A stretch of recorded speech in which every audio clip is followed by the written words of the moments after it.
2024లో అల్లూరి సీతారామరాజు మళ్ళీ పుట్టాడు అనేలా ఉంది పర్ఫార్మెన్స్. వీడియో పూర్తి వరకు చూడండి, నచ్చితే లైక్ చేయండి. Thank you.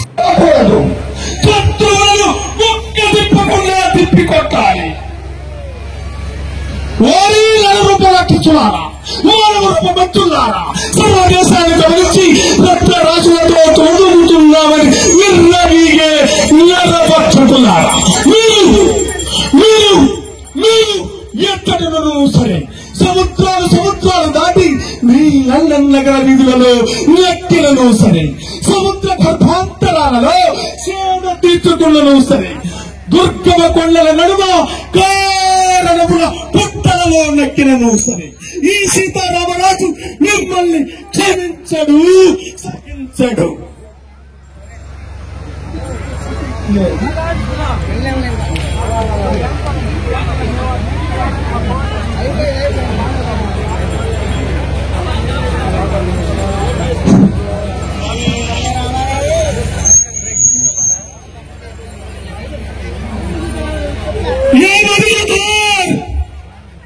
ఇంత రాజకీయ రప్పించి మన పిల్లలతో మన రాష్ట్రాలతో స్వాగతమిస్తావా?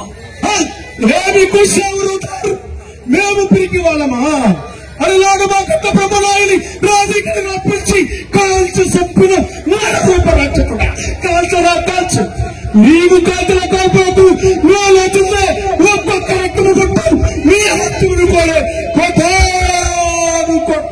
అల్లూరి సీతారామరాజులను వెళ్తాయినా కత్తి గడ్డలు కాసుకోవడా? ఇదేనా తెలుగు బిడ్డ గుండ? ఇదేనా సీతారామరాజు గుండ? నీ చేతులు అక్రమంగా ఉంటే, నీ గుండెలో నడు ఎత్తులో ఉంటే కాల్తనారుతే కాల్చు. ఇది ప్రాణకాల రుద్రకీడ భద్రకాళి అగ్నిగోళ నేత్రం. ఈ నేత్రం తెరవబడిందా? నిల్లే కాదు, నీకొక్క సింహాసనాన్ని పెట్టడం అగ్ని సిద్ధమై బాగుల పండిస్తుంది. రా బిడ్డ,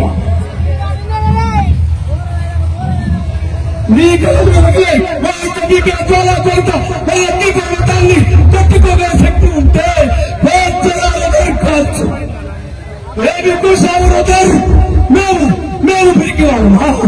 అలనాడు మా గడ్డ బ్రహ్మనాయుడు ప్రతి వేదాలు అప్పుడే మర్చిపోయాము. మిమ్మల్ని ప్రతిపాదండి హోరీ పాస్ కలిపి చేతికెళ్ళిన తెగలిగిన మా కోయినాయుడు మీ స్మృతి పథకంలో అనుకోలేదా? మీ శిరస్సు తెచ్చి బంగారు పల్లెలో వైజాగ్ పాలుగుగా పెట్టి పంపిన మా తెలంగాణ గడవను అప్పుడే మర్చిపోయాము.